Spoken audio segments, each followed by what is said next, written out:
HCAM News is supported by our viewers and by Hopkinton Drug, located in this historic New England town since 1954. They are a multifaceted store dedicated to providing clients with an array of healthcare options. And by Webster First Federal Credit Union, providing financial products with attentive customer service to the local families and businesses of Hopkinton. Visit us at websterfirst.com.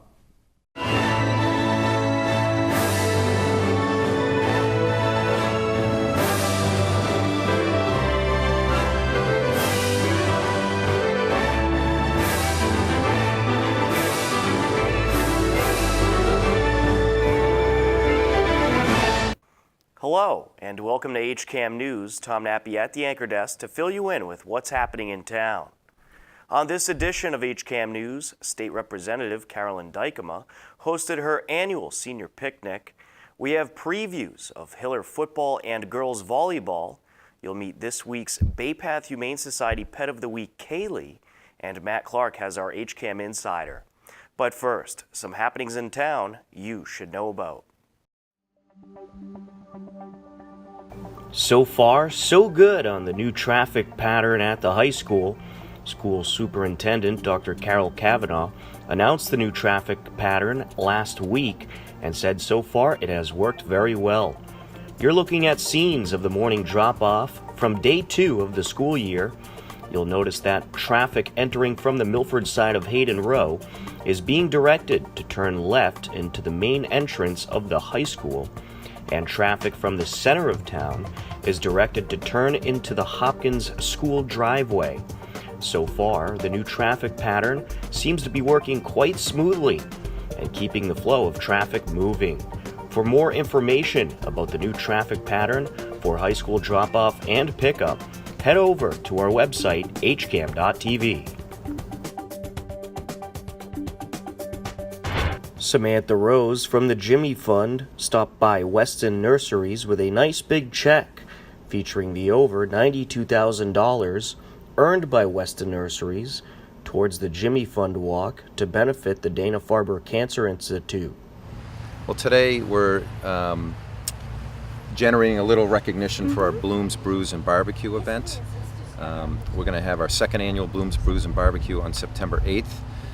Right here where we're standing, this is a 10,000 acre, we call it the Coliseum, lawn area, park-like setting where we're going to have a band set up.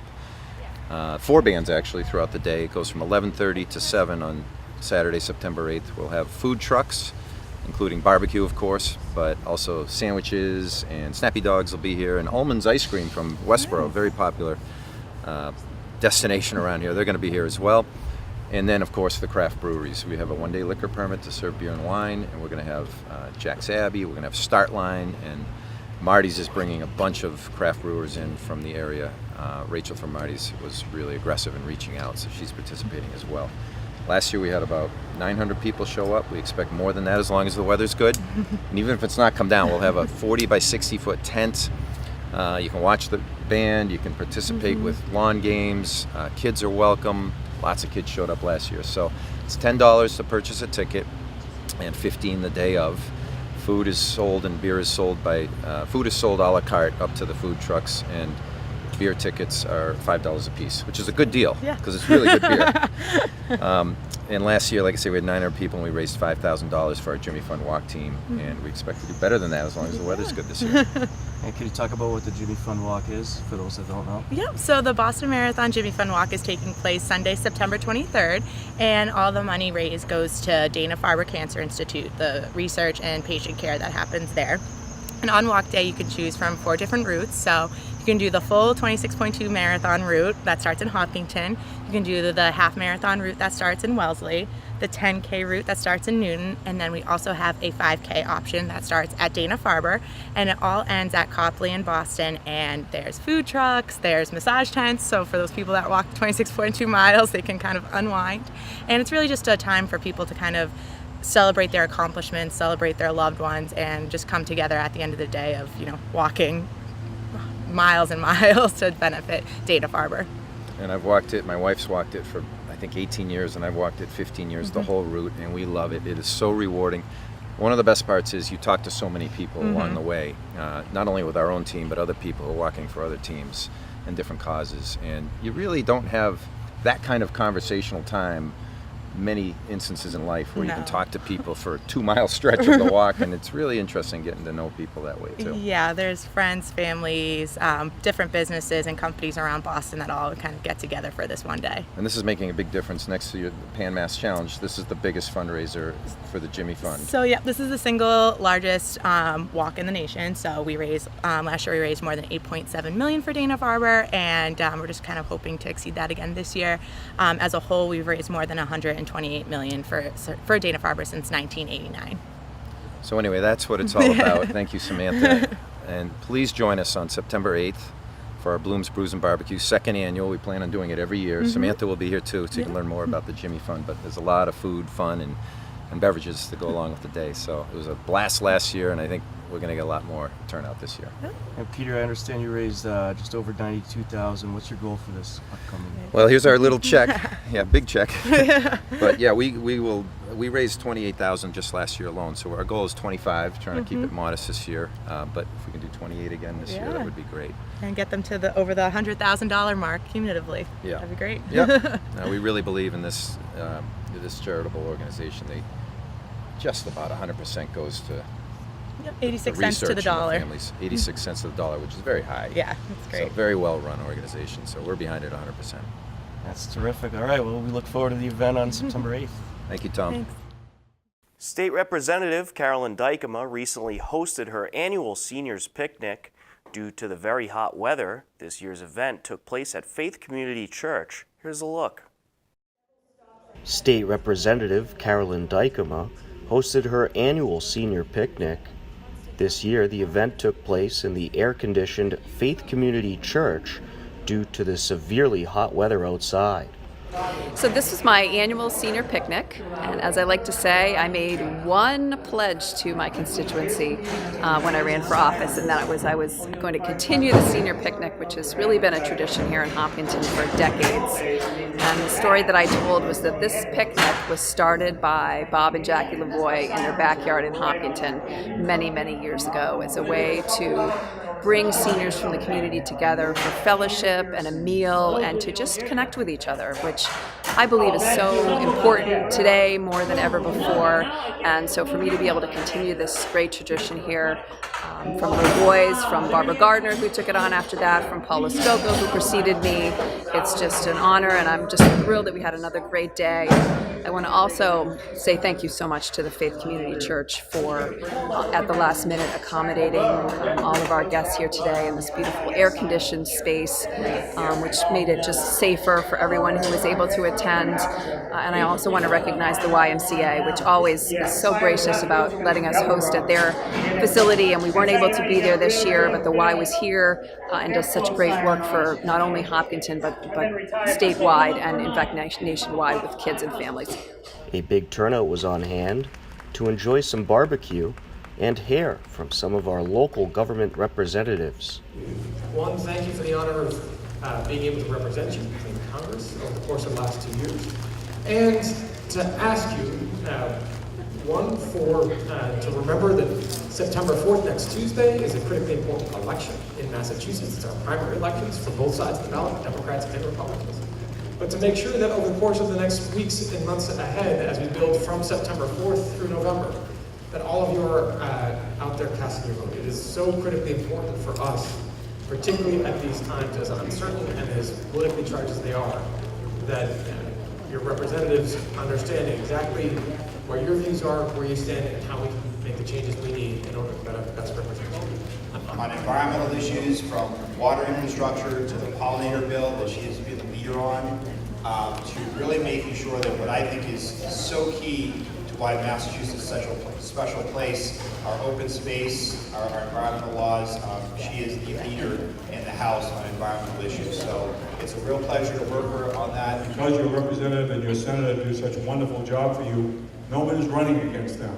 But they are running against me and some of them, and Congressman Kennedy as well. And so we need you to come out and vote on the 4th.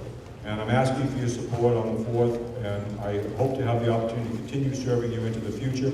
I'm very proud of the work I do. I want to keep doing it for you. I am here to represent my constituents and the residents of the Commonwealth of Massachusetts. We work hard every single day to make sure that we continue to improve the quality of life of our seniors, of our veterans. We want to stay and will stay #1 in the country. Great to just catch up with some of the residents that you represent. It was. That's my favorite part of the day, is just not having to rush around and really being able to spend time and listen to what's on people's minds. And, you know, a lot of jokes, a lot of laughing. There were a number of people here who brought some issues to my attention that they would like me to take a look into, so I'll be following up on those as well. And it was my pleasure to be able to have some other folks who represent not only Hopkinton but also represent us statewide, who we all work together on a team. And so many of the challenges that we face in helping and supporting our constituents, none of the important work we do on our own. We do it because we work together, and we work together well. So we had Congressman Kennedy here, we had Secretary of State Bill Galvin, of course our Senator here in Hopkinton, Karen Spilka, and Senator Eldridge. And for them to be out here, you know, spending time listening and talking to folks, I think it speaks volumes about their commitment to their work as well. So all over, a great day, and really just thrilled. This week's Bay Path Humane Society Pet of the Week is Kaylee, a 1-year-old female dog who is a very playful pup. Here's a look. So, this is Kaylee. Ready? Ready? She loves to play ball. She's about 1 year old. She's good with other dogs, not really good with cats. As you can see, she's really energetic. Yeah. So she's not really, she needs to go to a home with someone who is experienced with dogs. I think she thinks the camera is another toy. Okay. But she's been introduced to a lot of dogs here, does fine with them. And is very strong, and will sit and play pretty much all day long with anything.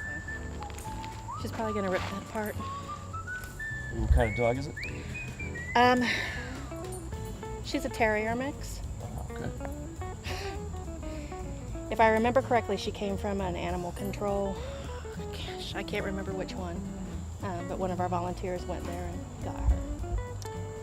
Is she good with other dogs? She's good with other dogs. Not so great with cats. Well, she would probably like to eat cats. So, get that. What about children? Children, because she's strong and she's so energetic, I would say 13 and up.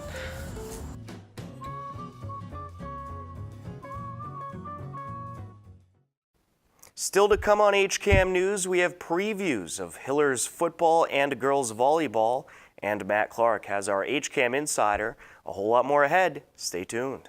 HCAM programming is supported by our viewers, thank you, and by Golden Pond Assisted Living, honoring resident choice, dignity, and independence. Our health and wellness focus keeps residents active. Golden Pond, state-of-the-art senior housing and healthcare services.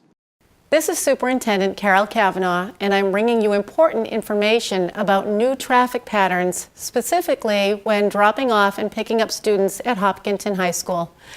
I'm asking for everyone's patience. Essentially, we have 3,000 students and 500 faculty and staff coming and going in a quarter-mile stretch of what is essentially country road. In accordance with the traffic calming initiative in town, we've been working with the engineers from World Tech Associates. We've also been working with the DPW and the Hopkinton Police Department to ensure that students get to and from school safely. We would suggest that you arrive early, and please know that the ultimate goal is to remove cars from Hayden Row Street, taking them off the street and getting them onto our property. If you are coming from the center of town traveling southbound on Hayden Row Street, you may not turn right into the main entrance of the high school. Rather, keep going and turn right into the Hopkins driveway to gain access to the high school.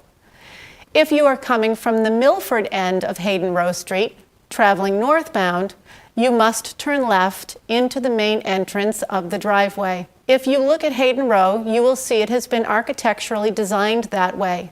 There are 2 lanes in front of the high school that allow one to turn left and one to continue on toward the center of town. When you get your child close to the high school, please have him or her ready to get out of the vehicle.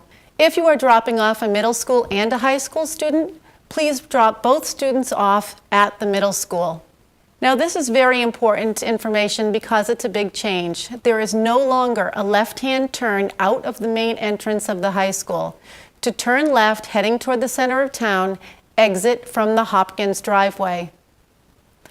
At the end of the Hopkins driveway, you will again see that there are 2 exit lanes, one that allows you to turn left and one that allows you to turn right. For afternoon pickup, you must queue up on the loop road behind Field 9. You cannot queue up at the start of the Hopkins driveway as it's a narrow and winding road. Parents should plan to pick their students up in the areas designated and marked for parent pickup on the loop road. We would also advise that if you come after 2 o'clock, you can easily access the parking lot as the buses have typically left by then. Granted, this is very new and it may cause some confusion for parents. On the first days of school, there will be officers as well as crossing guards to direct drivers. Please know that we are willing to take feedback from families. We are eager to hear how things go. We would ask you to give us a couple days leeway to make sure that this is all working well. Any feedback that I receive as your superintendent, I will take back to World Tech Engineering, the Department of Public Works, and certainly the Hopkinton Police. Again, we ask for your patience, and we hope everyone has a great start to the school year. Welcome back to HCAM News. Hopkinton Hillers football is coming off an incredible 2017-2018 11-1 season, which featured a sectional championship and some terrific memories. This year's team hopes to continue the success and has 4 talented captains at the helm. Here's a look at this year's squad. Last season, Hillers football finished with 11 wins and 1 loss overall and won the South Sectional Championship. After a tremendous season last year, this year's Hillers captains have big expectations. It's looking good. We started, everybody's got to get on the same level with conditioning and stuff, so we've been working hard, keeping the energy up in practice. Yeah, we've been doing stations for a while, making sure everybody's on the same page, making sure we're ready for anything that comes our way. And I'm thinking we are, so that's good. The coaches are doing a well job of preparing everybody. Overall, it's going great. Yeah, team's looking pretty strong. Ready for our scrimmage tomorrow against Hudson. Despite some heat moving in for this summer's practices, the sessions appear to be going well. I think this team is capable of a lot. Since last year we made it to the semifinals. This year we got most of the same guys back and we got a good shot. I think this team is going to shock a lot of people, make Hopkinton history. A few of the captains talked about some of their personal and team goals this season. Our personal goal is to get back for Thanksgiving Day game or the Super Bowl. Yeah, one of my personal goals is just to be a little bit more vicious on the line. That'd be good. We're really trying to improve our run game this year because last year we depended too much on the pass game. So we're getting our running backs and linemen coordinated together, getting the timing all right. And yeah, we're looking good. Despite a handful of new coaches on board, the Hiller captains seem to be enjoying the team chemistry. All of our coaches put in the work that we need for this team. And I feel with one of our new coaches, Coach Sanborn, he coached us in freshman, so he all knows us very well.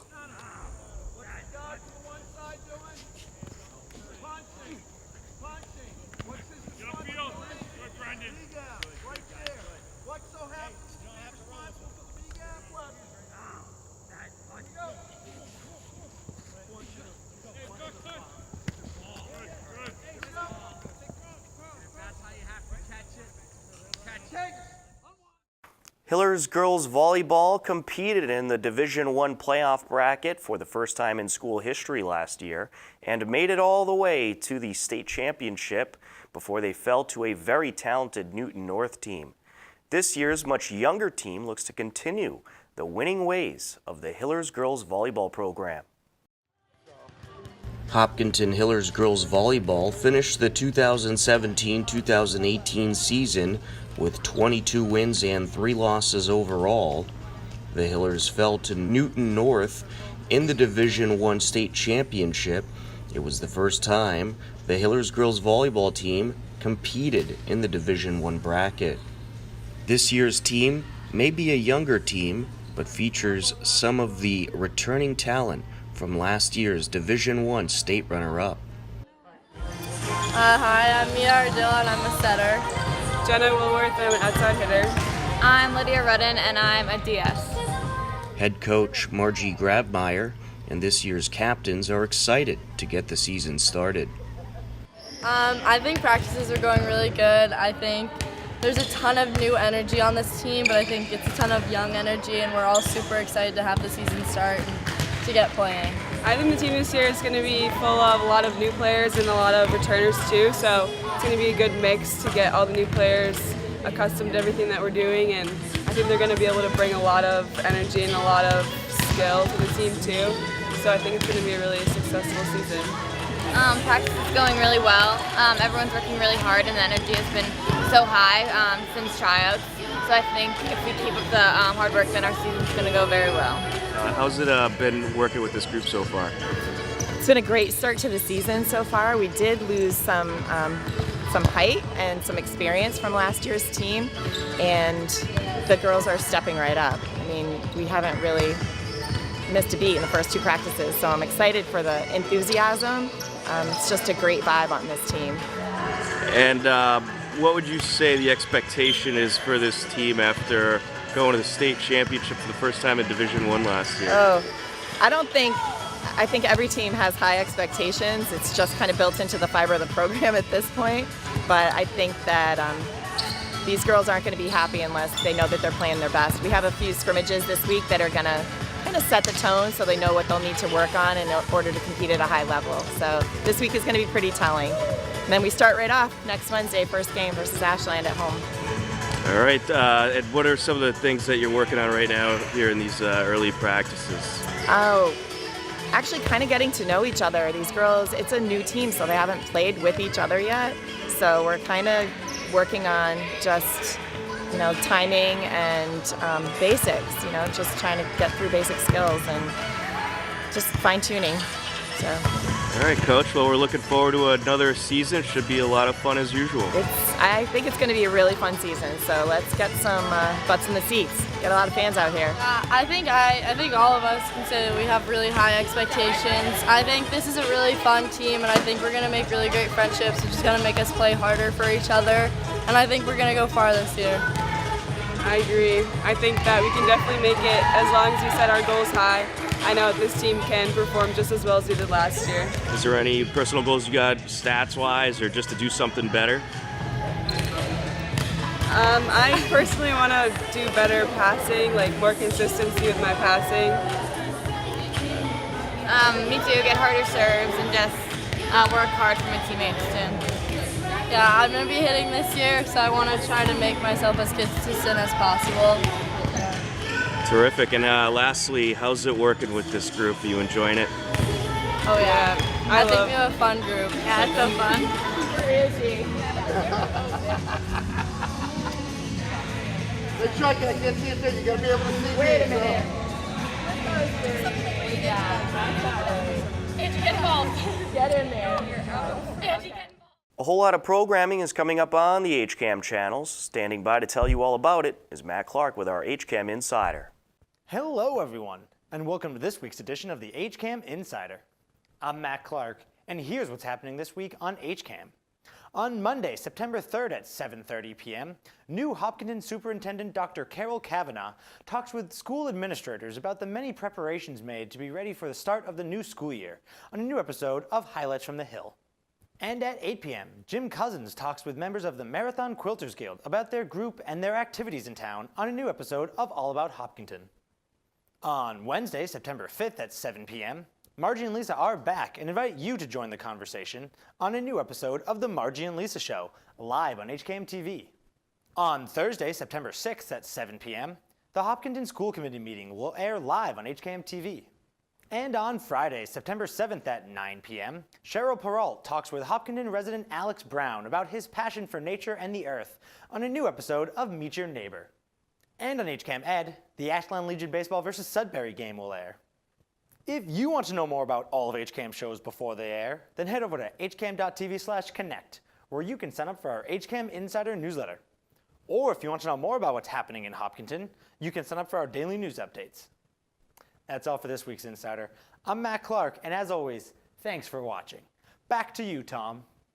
Thank you, Matt. That will just about do it for this edition of HCAM News. Don't forget, you can stay up to date with everything Hopkinton by checking out our website, hcam.tv, as well as our Twitter and Facebook page. Be sure to head over to our website for the latest happenings in our community and check out the new Hopkinton Community Calendar to take a look at upcoming events in town. If you have a Hopkinton-related video, photo, or story idea, I want to hear from you. Email me at news@hcam.tv. With your help, we'll cover even more of our community. For everyone here at HCAM, I'm Tom Nappy. We leave you now with the current community listings and upcoming government meetings. As always, thanks for watching HCAM News. Take care. Enjoy the rest of your day.